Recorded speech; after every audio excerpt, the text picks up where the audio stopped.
Nararanasan ngayong araw ang June o Summer Solstice ayon sa Pag-asa. Alamin yan sa report ni Paul Hernandez.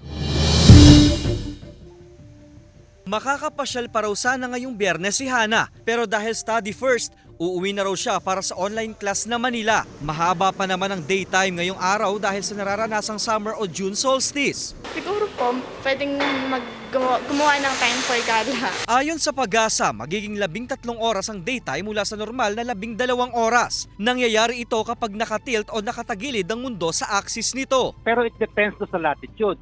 Kagaya po ng Quezon City o Manila, makakaranas tayo ng mga 13 hours.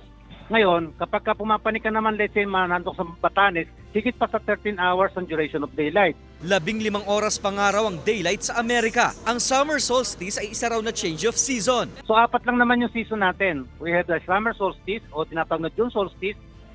We have the autumnal equinox, and we have this winter solstice.